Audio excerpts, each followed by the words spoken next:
1 second, family. Let me find my glasses and we're going to get started.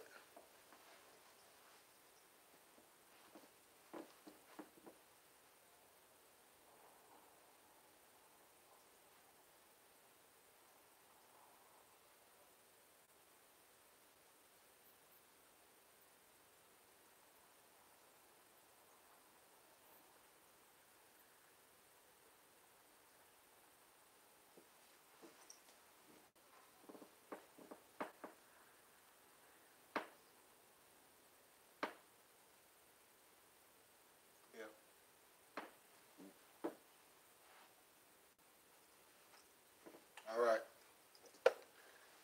Got them, family. We're just going to get this teaching started real fast.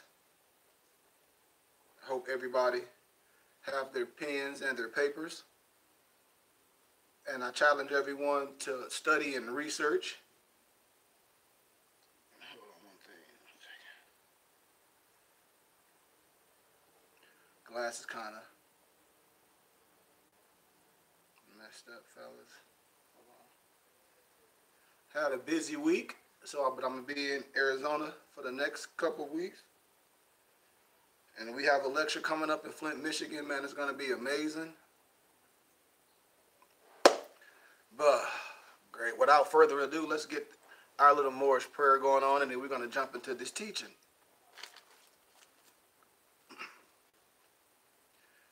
And this is a divine warning by our American prophet, Noble Drew Ali. And our American prophet warns all Muslims, governors ordered to read the proclamation at each meeting. And it reads, and it's also dated January 15th, 1929, brothers and sisters and fellow Moors. I hereby inform all members that they must end all radical agitating speeches while at work or in the streets. We are for peace and not destruction. Stop flashing your cards at Europeans. It causes confusion. Remember, your card is for your salvation. Failure to obey these orders will be of severe consequence. We are for love, truth, peace, freedom, and justice. And when these principles are violated, justice must then take its course. Any member or group of members who hold malicious feelings toward the temple of the prophet or violate the divine covenant of the Moorish movement will receive their reward from Allah for their unjust deed, Moors. All true Moors will and must obey the law as laid down to them by their prophet.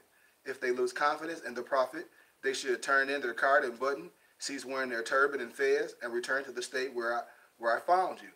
This is a holy and divine movement founded by the prophet Noble Drew Ali. And if the prophet is not right, the temple is not right. The prophet is therefore sending out a divine plea to all Moorish Americans that they do their part in protecting the temple. This is an everlasting movement founded by the prophet through the will of Allah to redeem his people from their sinful ways.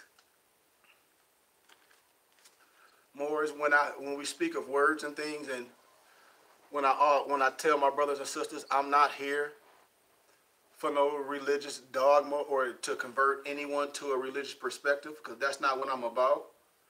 I understand the essence of everything, and I understand the triple role of the adapt chamber. So we don't gravitate to one religious creed per se where we miss the essence of everything else. If you are a philosopher and a theosophist, an adept, and a scholar, being a Moorish American is understanding who you are. It's understanding your nationality and understanding the specifics. That's what being a Moorish American is all about. What you study under, you should be studying under your own fig tree from the perspective of where you can identify yourself. And I show that through the biblical scriptures when I see some Moors dissing the biblical scriptures. And I said, well, where did you get that we diss the biblical scriptures? Because that's not Moorish science. I can prove through the biblical scriptures and through history that the father of civilization is the Asiatic so-called black man, the Moorish American. And that's just science and facts, and you can prove that with history. This is not about a religion, it's about understanding your history, understanding who you are, then operating on this earth plane. But when people be talking about words like occult and all that, and I say, brothers and sisters, that's nothing scary. You have to understand what those words and things meant in Latin. That's to hide away, to conceal, to secrete or cover up. So it's a lot of people that understand the occult scriptures and the Gnostic scriptures. You know, that's why on our one of our ID cards, our Unity card, it says this is your nationality and identification card for the Moorish Science Temple of America and birthrights for the Moorish Americans, etc. We honor all the divine prophets. And let me make that clear. We honor all the divine prophets. Jesus, and I'm always use the holy names. Jesus, which is Yahshua, Muhammad, Buddha, and Confucius. So if brothers saying they studying more science, which is everything which I demonstrate, if we demonstrate science and we're part of more science temple, why are we dissing anything? And it clearly says that we don't diss any of that. We honor all the laws and the divine prophets. And even the ones, and we don't stay far in the ancients, we honor the ones all through the history, all through the dispensations. But may the blessings of the God, our Father, Allah, be upon you that carry this card. I do hereby declare that you are a Muslim under the divine laws of the Holy Quran of Mecca. Love, truth, peace, freedom, and justice. I am an American citizen of the U.S.A, capitalized. Noble Drew Ali, the Prophet. 5933 West Madison, Chicago, Illinois, 60644. So it's just what it is, man. We don't have nothing to hide from our brothers and sisters. This is no secret masonry, no European masonry, nothing in clandestine. This is Moorish science. Everything about Moorish science can be researched. You can research the Moorish science in the county of Cook. You can research everything. People telling you that 1010, let me show you something. That this number means something. This number ain't attached. This ain't attached to nothing. This is just the number of that 1010 number is just the number that identifies the Moorish Science Temple as a religious organization, and why you have to understand the verbiage and why things were set up in a certain fashion. That's all. So when we study things, we must do the right thing instead of getting excited, but study it all the way like we do anything else. From the right fig tree, from the, but like Apocrypha, that's Greek, meaning to hide away. Latin, to hide away. Esoteric, that's Greek. The eso, within. The exo, the outer meaning. Just the basic, the general meaning. Like a person that think the G in the compass and the square mean God. And I say that can mean Gnostic, that can mean genes, that can mean a plethora of things. If you understand in the science. When we talk about theosophy, is any other number of philosophies maintaining that a knowledge of a higher self, your higher self, no matter what name you give it, your higher self, it can be achieved through spiritual ecstasy, direct intuition, or special individual relationship Moors. When I tell you, all science come from Moors. When you research Helena Blavatsky, all those Europeans, no disrespect to none of them, when they talk about the occult science, that's all Moorish science. And as you research the language, they'll tell you. Aleister Crowley, when I show you ancient writings, how to get into your higher self, it's talking about Moors. But the language has changed. I promise you. We must take the time to research. We shouldn't be arguing with each other. That's what the Gnosis is the knowledge of those spiritual mysteries. When I talk about Latin, occultere, secret, conceal, based on seclare or to hide. When we break these words down with the adjective and noun from the occult, covered over, from the verb occular. So we can break these things down and get out of the, how can I say it, the scary spookism thing, Moors. Like, I recommend a classic book. When I say a lot of things are elementary, brothers and sisters, I'm here to build bridges.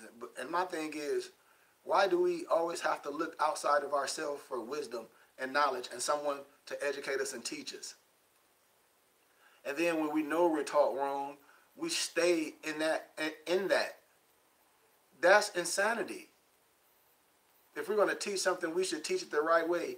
And it's so much rich history on our own people, our Moorish people, and even other nationalities speaking on these topics. When I tell brothers and sisters, I haven't read any of this research. This is real research that's been done, not just sitting on the computer, Googling things, one line, and trying to convince somebody of what we're saying is truth. What are we supposed to do as scholars and historians is to find ourselves in history and go back and teach. And if it brings wealth, so be it. You should spread the wealth, but show how to build. Teach it the right way. That's what we're supposed to do. And the miseducation of the Negro, it speaks a lot of it.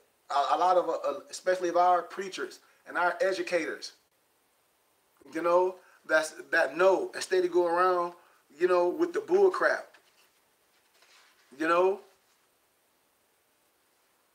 I mean, let me just read some excerpts from this book, man. And this is Carter G. Woodson, one of our scholars, you know. It was first published by the Association Publishers in 1933. In 1933. Listen what he said in some of the book, and then we're going to go to the next topic. Schools have two purposes for African American children, either destroy or indoctrinate. Nationwide, many African Americans either do not graduate or they complete their education well below the grade level. And I'm going through some other stuff. It's like how he was like how we can have in excess of 2 million African Americans with college degrees earning almost 600 million annually, and the African American community is in shambles. It goes on. Carter Woodson talks about other things. He talks about the popular or smart, the black peer group. He was like, I observed that many African American youth who are doing well academically are accused of acting white. And he like, that don't even make sense. And Wilson was also critical of the educational system, but African American ministers and politicians.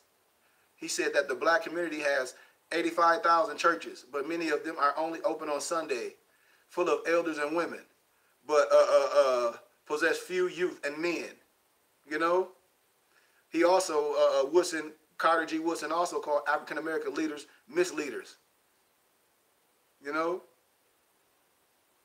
He said, how can a group possess in excess of 9,000 elected officials but wield very little power? Did politicians try to build a power base without economics, which we must speak about? I mean, it's so much in this wisdom, this old stuff.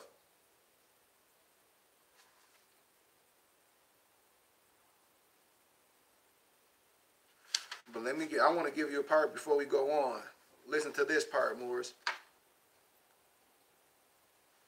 And he's talking about, and in this part right here, he's talking about the black preacher.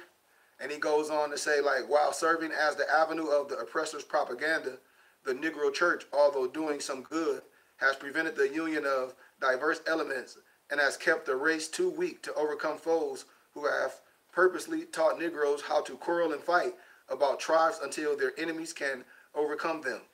When I see Morris on here arguing about what somebody taught and not building and not agreeing, and we're gonna speak on ancient history, modern history, and then things when we was recorded in law per se. And so when I show you, it's all talking about one people, copper color races. We're just gonna connect some dots, and then we're gonna be done. It's gonna be real simple. And all I ask brothers to do is just research it for yourself from an unbiased place. And you can make a sound decision and be like, hey, I hear you, but, you know, this reveals this, you know? Listen to this fact. This is sad indeed. The Negro church is the only institution the race controls. With the exception of the feeble efforts of a few all but starved out institutions, the education of the Negro is controlled by the other element, and save the dramatization of practical education by Booker T. Washington. Negroes have not influenced the system at all in America. Moors, when I showed you how, I have to go back in my studies, and if you want, I can give you the act. Was it the Homestead Act? No, it wasn't the Homestead Act. The Homestead Act when they gave all the Europeans that land, but it was another law when they first gave European money to create their education. And then 30 years later, they're like, okay, we'll give funds to create your guys' education, but it wasn't ran by nobody. It was all pseudo-academia. It was all, I'm telling you, it was all Greek perspective. When you can prove history like that comes from some other history, you know, and it's just what it is. In business, the lack of capital, credit, and experience has prevented large undertaking to accumulate the wealth necessary for the ease and comfort essential to higher culture. In the church, however, the Negro has had sufficient freedom to develop the institution in his own way, but he has failed to do so. His religion is merely a loan from the whites, and this is the research. This is the research, man, who have enslaved and segregated the Negroes, and the organization, though largely an independent Negro institution, is dominated by the thought of the oppressors of the race. The educated Negro minister is so trained as to drift away from the masses, and the illiterate preachers, into whose hand the people inevitably fall, are unable to develop a doctrine and produce of their own, or a procedure of their own mores. The dominant thought is to make use of the dogma of the whites as means to an end. Whether the system is what it should be or not, it serves the purpose. In Cameron-like fashion, Moors, the Negro has taken up almost everything religious which has come along instead of thinking for himself. The English split off from the Catholics because Henry VIII had difficulty in getting sanction from the church to satisfy his lust for women, for promiscuous women per se, and that's what the research reveals. And Negroes went with the ilk singing, "God Save the King." I'm telling you. Others later said the thing necessary is baptism by immersion, and the Negroes joined them as Baptists. That's where you get that Baptist stuff from. When you research it, where Baptists come from that right there, I just gave it to you.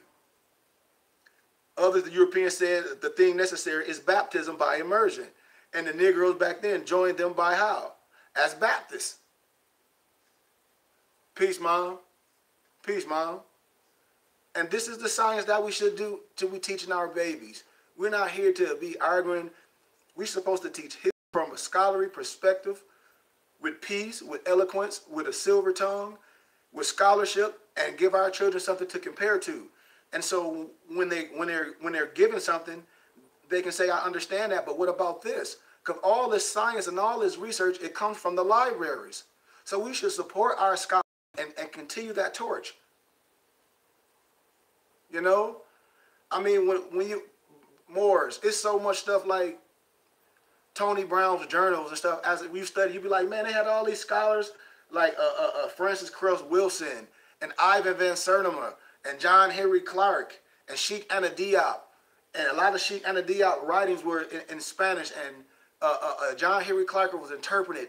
It's so much wisdom, and we have to keep this going on so you can see how the glory you were. And you didn't come from slavery, Moors. But listen to the rest of this insert, what he's talking about. How can I say, assimilated. But others later said the thing necessary is baptism by immersion, and the Negroes joined them as Baptist family. And other circles of promoters next said we must have a new method of doing things. A new method of doing things. Follow the language. And we shall call ourselves Methodists. Methodists. Are you following me, Moors? And the Negroes then what? Embrace that faith. That's why in the biblical scriptures it said it's my thoughts, not my words. And we should research them things when we're supposed to break things down etymologically. When I said this is what we should be teaching in school, when we say what they teaching our babies in school, what they supposed to be teaching them. They teaching them exactly. What is our purpose do for our scholars is to now have our institutions and our people bring our children there for their study. That's what we should be doing in our communities because it's there for us. We can have this in our communities. All this land, I'm a real organizer. We can have this. We can teach. We steady arguing over religion. And I say, man, religion, we got to get out of that and get with the God within. That's what the Bible is all about. We're going to touch that. But the Methodists and the Baptists split up further on an account of customs of holding slaves. I'm telling you. You see how when you got Negroes reading the same book, a biblical book, and you got all these dumb religions, and everybody say they're different because of customs. And it's sad. And it's sad. And we teaching that. Come on, man. and the Negroes arrayed themselves on the respective side. The religious agitators divided still more on questions beyond human power to understand Moors. And the Negroes started out in a similar fashion. To what? To imitate the others. I'm going to give you an example. 30 of the 213 religious bodies reported in 1926 family were exclusively Negroes, while 30, which were primarily white denominations, had one or more Negro churches among their number. So in other words, Moors, Negroes have gone into particularly all sects established by Europeans. And this is what the research says. And in addition to these Moors, they have established 30 of their own to give the system further complication and subdivision Moors. The situation Moors in these churches is aggravated by having too many ministers and about 5 times as many supervisory officials. You know, as the church embracing all the Negro so-called communicants. Why would you actually need all that? Right? All of the Negro Methodists in the world, if they unite, they would not need more than a couple bishops and things from the right wisdom. Why are we complaining? Why are we taking in the theology of a foreigner, Moors? You know? I mean, this is old wisdom. Like I tell people, this is not me. This is old. So, we're going to talk about a little old history, then we're going to bring it back, and you can connect yourself, you can see yourself all across the 4 corners of the world, of the globe. And I want you to research that, for a person can't steer you off. And a lot of time it be our own brothers, because a lot of people will, how can I say it, identify to the religious set. And when we say one nationality, many cultures. And then we're talking about ancient time and modern times and dispensations. And when I say dispensations, it's time periods that we don't understand. When the person say the medieval times, you be like, what's the medieval times? That's the time when you ruled, the Dark Ages, the medieval times, so-called antiquity. These are times that you can research and find things. And I'm going to show you all across the globe, all over the East, everywhere. When people talk about Asia and all this, and that's great, what happened, it got lighter in a later time. But when you research ancient history, what you will find out all over, in artifacts, everything was Moorish. I have to be honest, we're black per se, all over. And after Greeks, after Alexander the Greek conquered Egypt, after thousands of years later, then they came up with their Greek figures and their rewording of figures off the Comedian hieroglyphics and things, Moors. And I'm going to show you how you could connect this science and come from a scholarship perspective to where you be like, yes, I understand that these people were called this back then, but when things start being recorded in history and government start being collected and documented and Library of Congress, then you can see what did they call Negro, blacks, and colored before the Civil War, before the American Revolution, on paper, Moors in America. And so we're going to talk about one thing, ancient history, and I want Moors to follow me. The gods of Northern Buddhism. When people think Buddha, you research Buddha, you be like, oh yeah, those are the Asians. And as you study scholarship, remember what I say, everything is recorded. Everything is recorded. Remember when I played the document and the science of the Africans in Asia, the Nagas people. And I showed the young boy in a spelling bee when they asked the young man how to spell Nagas. And he was looking confused in the face. Then the teacher was like, he's like, explain Nagas. He was like, an ancient people of Ethiopia that ruled blah, blah, blah, blah, blah, of black people, ECT. So as you start researching things, yes, those were ancient people. And that was during the ancient times. And that's great. But when you talk about if they were living in today's times and they had to nationalize as a people, yes, they were nationalized as a Moor. These are the things, just like when you see the free Hebrews of Israel Hill, and you have free Negroes and free Hebrews that had land. Research this. When we talk about specifics, and when we talk about in general, when your mother asks you in school, how you doing? I'm doing okay. Well, that's general. We want specifics. So specifically, what were you called all as a group on record to be identified as a people when you can do things the right way? That's what we're talking about. So watch this science as we talk about ancient history, and then we build up to modern history. When you connect yourself all through history. When I say, don't let nobody tell you no different. If you're going to identify as a people, you just been miseducated. And that's what Carter G. Woodson was saying. Our scholars and our teachers have went other places just for finances, because in the black churches, education and wisdom is frowned upon. When I tell brothers and sisters, you don't run from the biblical scriptures. If any more tell you the biblical scriptures, it's about some white man, they're not a scholar. They're not a historian. You know? You know, that's no scholarship. When I show you through history, through geography, through archaeology, that the Asiatic man is the father of civilization, proved through biblical history, proved through history, period. And I did this on college campus, and they might not have liked my candor when they coming from a religious perspective, but from a historical scholarship perspective, you can't lose. There's so much documents. It's so much history. It's so much archaeology. It's so much Carmen Dayton. The pen doesn't mean nothing if it doesn't match the Carmen Dayton. And the work has been done. All over the globe, you can find yourself. The Asiatic man. And when person say, well, not, hey, what you mean Asiatic? Asiatic man, when you include all of the colors. When you include all the colors, that's what we mean. When we're not just saying black. What do you mean, Brother Bay? When we do the work. 1828 Webster Dictionary. Watch this, and we're going to jump right back to the subject. When we teach. This is what we teach our babies. This is what we're supposed to be teaching. American. I got to highlight it. I'm going to read it to you. American, a noun, a native of America, originally applied to the aboriginals, the autotoxins, whatever you want to call it. See, aboriginal and autotoxin, that's what we call general, because anybody can fall under the toxin under that name, under that branch, or copper-colored races found here by the Europeans, but now applied to the descendants of Europeans born in America. Did we catch that? Let me repeat that.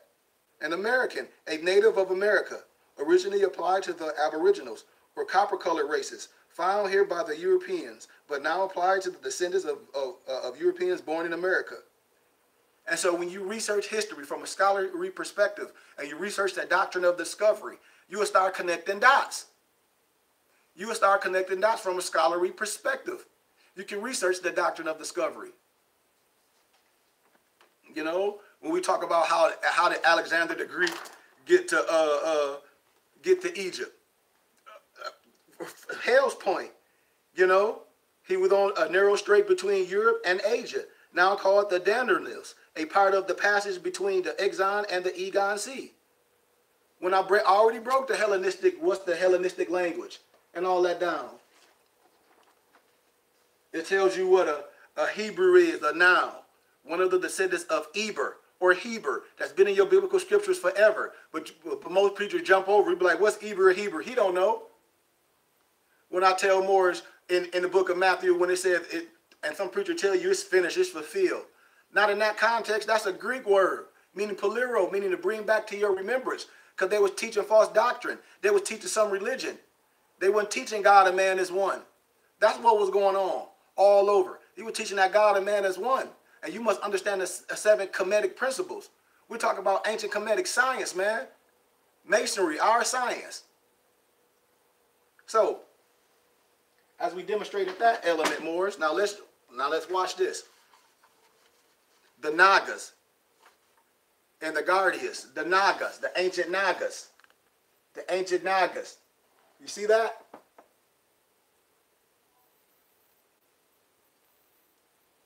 When you start tracing, when you start researching things and seeing monuments and seeing all the artifacts that's in the museums and everything, and you like, wait a minute, and the monuments, you're like, wait, they couldn't erase everything. And when I show you old monuments in one of my research books, my museum books called The World's Last Mysteries, all in stone, all in Asia, big as heck, all Negroids.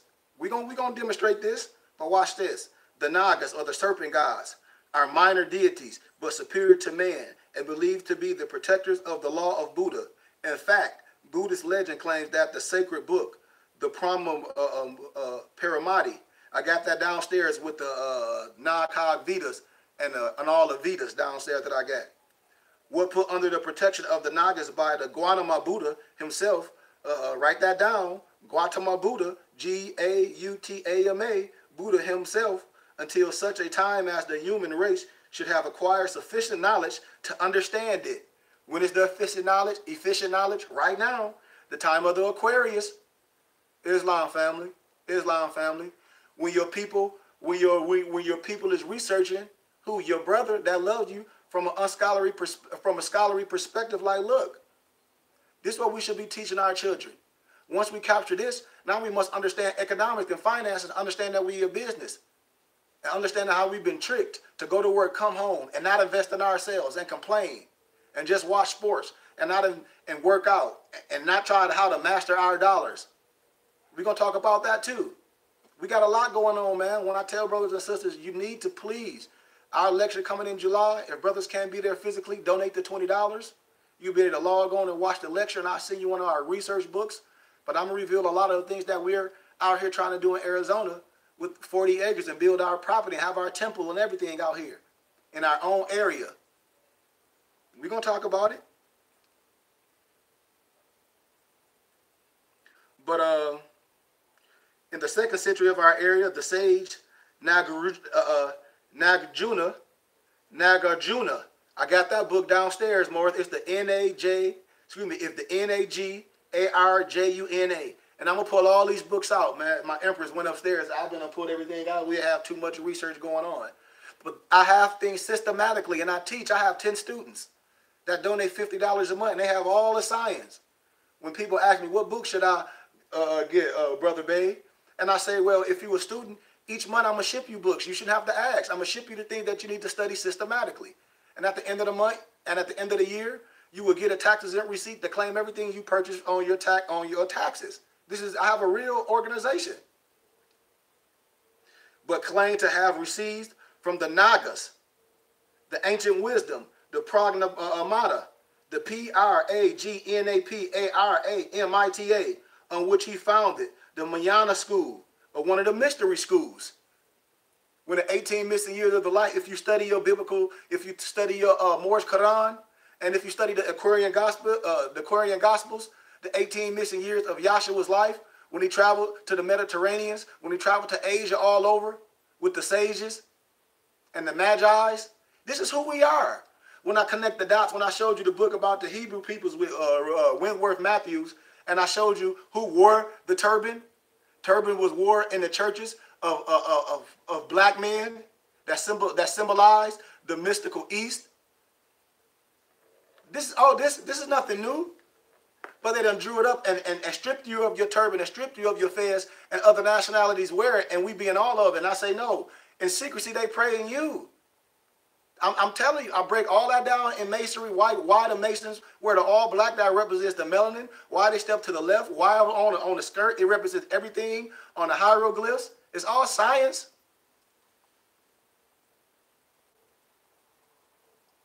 But the seat of Naga worship was in Kashmir and spread south into India along the Indus. When Hussein entered the valley in the beginning of the 7th century Moors AD, he found in almost every place he visited Moors a shrine dedicated to the local Naga. To the local Naga. And when you research this, you be like, holy minute.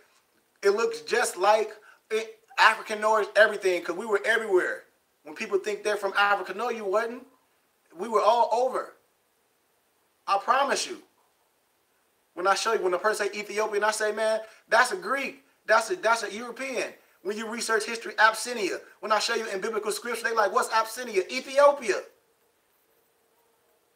And when I don't come from no bias or no religious perspective, when I show the Old Times magazine what Hitler was showing, I demonstrated that the other day in the book when he was like, look, this who the Israelite is.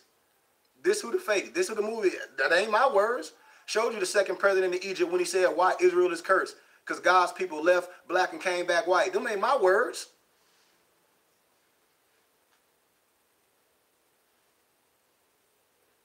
But that's the wisdom, man. And you can look at all the monuments and everything. That's one of the dots. Watch this. And then we're going to get in the lecture. I always like to demonstrate because the lecture coming up is going to be amazing, Moors. This is one of the world's last mysteries. When they couldn't erase everything in stone. A lot of the stuff in the biblical scriptures, when I play the film, again, the film was made back in the early, maybe like in 1960, early 70s. I played the first part on my page, but it show you all in Asia and the monuments and everything, how the story of Deuteronomy and everything that you can be like, damn, this stuff is on the stone, and then it's in the book. It's like you start connecting things, not believing in no religious story, but connecting things when it shows how people were captured and things, when things was predicted by certain. I mean, when people be seeing pictures, and I'm like, man, they been knew what all this was. This stuff old. They been knew who this was. Morris, when I was on Grand Canyon University campus, when I was doing my master's in ancient history and first century religious history, when I showed documents and monuments and pictures of Egyptian statues and things, they're like, where that's from? I said, right here in the Grand Canyon in Arizona. Right now in the Grand Canyon. It's been there. It's been here forever in the early times. All you got to do is it's in the doctoral libraries. It's in the Library of Congress. All this stuff was found here in the States. I'm telling you. A lot of stuff was, when you talk about Egypt and Memphis, when you see things that was written in those times in that area, when you see it right here, when you research things in Illinois, when I say, man, it's science, man. And people drawing you off the breadcrumbs. But all this stuff was already here, man. All these monuments and things. All this stuff is here. All this stuff, and it goes back to the Asiatic black man per se, the copper color. Not putting yourself in no box saying, I'm just from here. All over where they went. When Lewis and Clark went, man, I'm going to show you the expeditions. And you can find it in all other books. They found who it was. And everything matched up. Like, man, these people were already here. The maps that Lewis and Clark never even made was like, no, man, look. They got maps like these people was already here on the land. You know? From no biased perspective. From scholarship, man. Watch, let me show you. I'm going to show you some monuments, man. That was made. I mean, by people. When you see stuff in Egypt, you're like, yeah. I'll be like, yeah, that's nice. But as you travel all over Moors, it's all over. All over. Watch this. This stuff is so amazing, man. When you see things and you like, wait a minute, man. What is going on? When you see these big old monuments. When you start researching things. When you start researching the language that's being used. When you start researching the language that was used on you, against you, that linguistic apartheid. I mean, things were here already. Huge. I mean, castles. When we look at castles, we thinking only some European, British men. We're like, man, we created castles. Stories of biblical stories on the walls already, explaining things. Oh, we gonna watch. We gonna, man. We gonna watch this more. This is what we should be teaching. I mean, it's amazing once you start really researching things. Heads of things already. Because we were the mound builders. We were the stone builders. Now watch this. St. Mark's obelisk. Watch this. Watch this, Morris. And I'm going to read something to you and I'm going to show you. Papyri sculpture originating from Constantinople. When a person be researching Constantinople and I say, man, you don't know that history you researching. Everything was whitewashed. You got to go to the first century before things was changed. And then you can research it. Look, The Tetrarch of Moors, 4th century Egyptian art. Moors. Look. When I show you the Vikings were Moors, and they know it. I got all the old, a lot of the old ancient books before they tried to whitewash them and lighten them up. They tried to lighten them up, but they couldn't change the features and things, but they lightened them up. Just like I'm gonna reveal one of my books called Russian Icona by Vladimir Ivanov.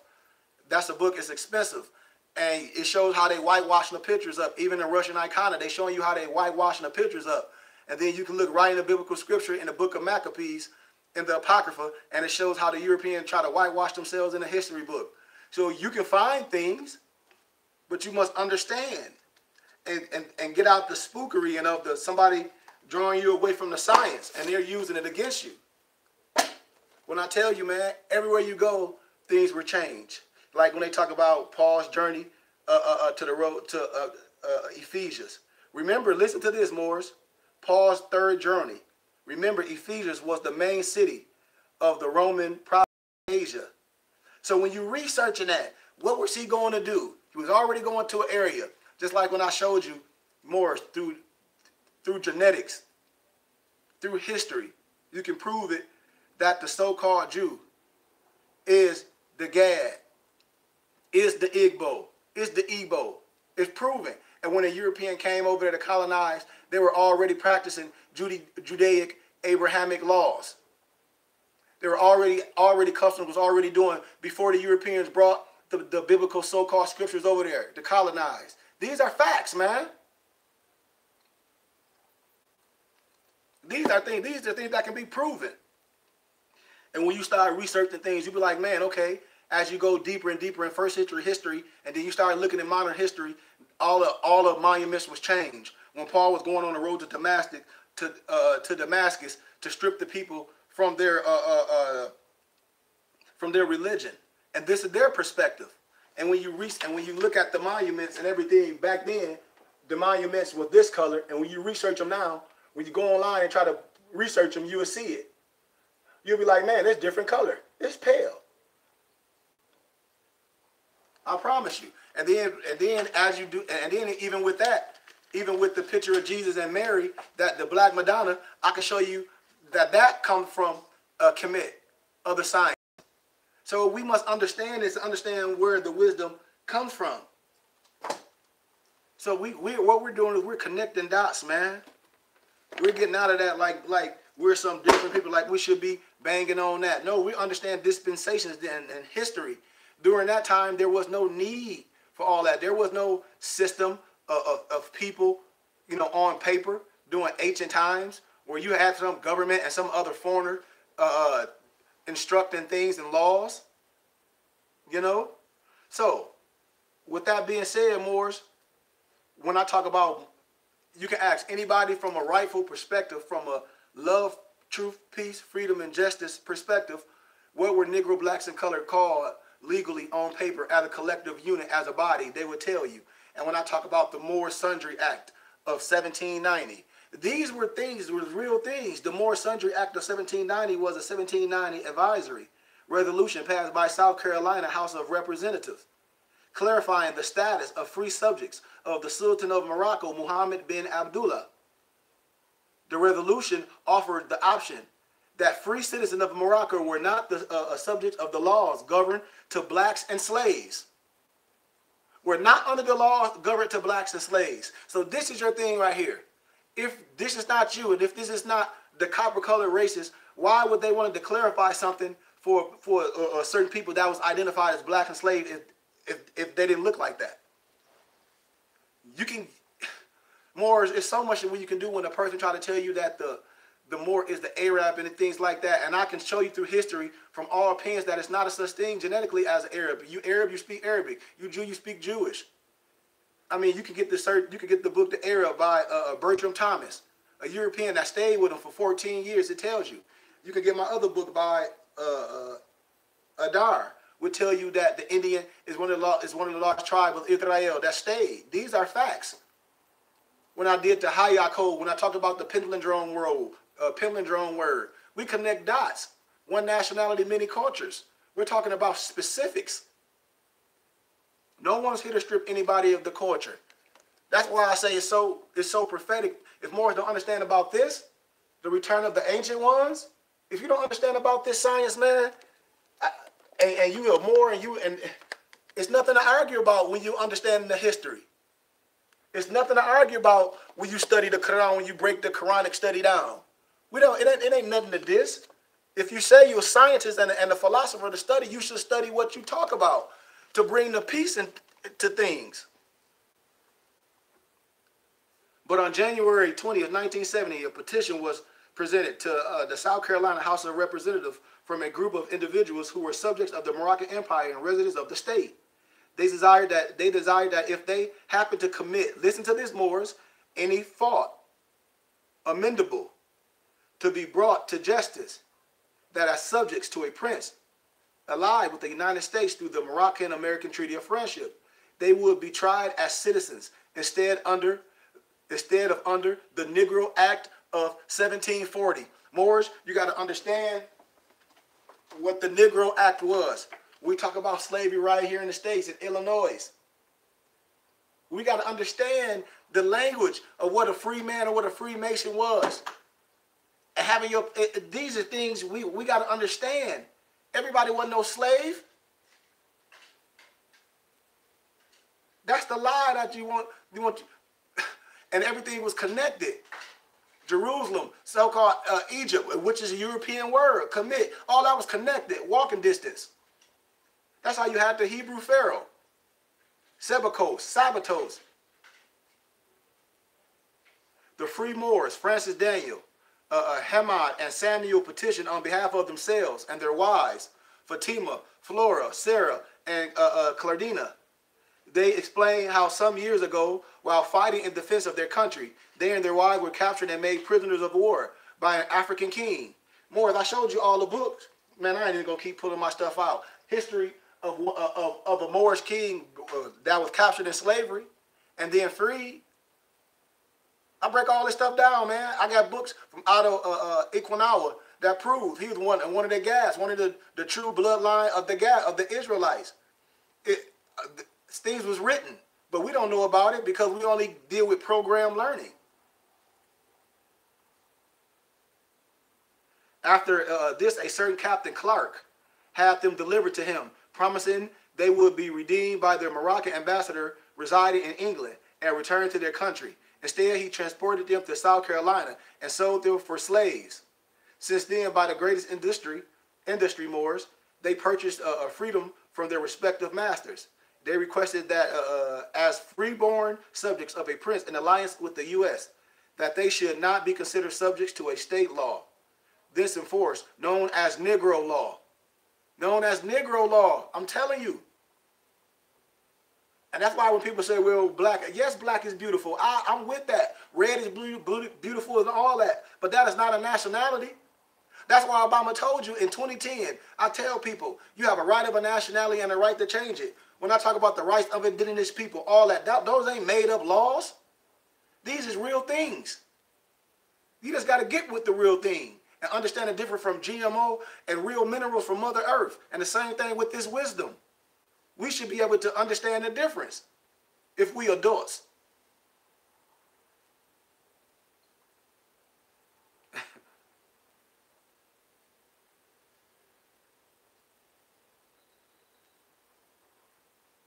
Yeah. But the matter, Moors, yep. Exactly. We got trolls on there. It always be people on our own thing just jumping on there saying things, but we don't deal with that. We operate higher. But the matter was referred to a committee consisting of Justice, John Farrakhan Grimp, General Charles Cosworth Pinckney, and Edward Rutledge. So these are things that we can research. The Free Moors petition. These are things that we can research, Moors, when we can know a little history. Just like when person would say, well, are Moors, were they really identified as a people?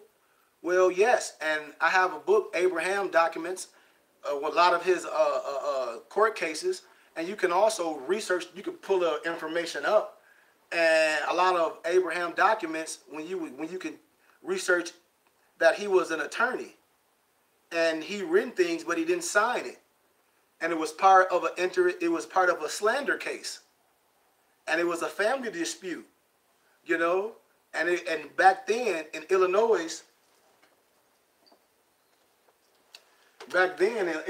family, that was a dangerous thing to be called in the antebellum Illinois circuit courts during that dispensation or that time period, Morris.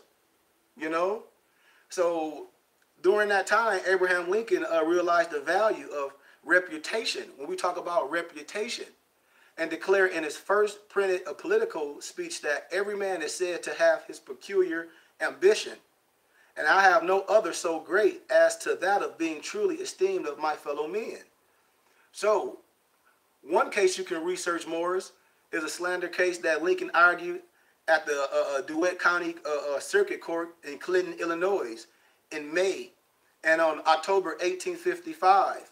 Terms involved much more than a defamation of a character, Morris, and suggested that Huck Finn's friend Jim might have reconsidered his plan of escape to freedom. So when we research things, we research the case, Morris, of William Dungy, 1851, a dark-skinned young man of Portuguese descent. When you start researching things like the ancient modern with David McRitchie, when you start researching history of the ancient modern Britons, when you start connecting dots and you get out of the lower self, you just get in history and science like, man, brothers was all over. So once you understand that, then you can operate. But he was a Portuguese descent, married Joseph Spencer's sister, and they had got into a beef back then with the family. That happens now when brothers or sisters be married to a family, you know. But they became bitter in the year of 1855, and Spencer claimed throughout the community that his brother-in-law, Black Bill, was a Negro. And since 1819, Moors, in Illinois, laws permitted quasi-slavery and restricted the immigration of free blacks into the state. It prevented free blacks into the state, Moors. And as other northern states passed personal liberty laws granting additional rights to free blacks, Illinois toughened its stance against the Moors. And in 1848, what happened in Illinois' Constitution required the General Assembly to pass such laws as will effectively, prohibit free persons of color from immigrating to and settling in the state.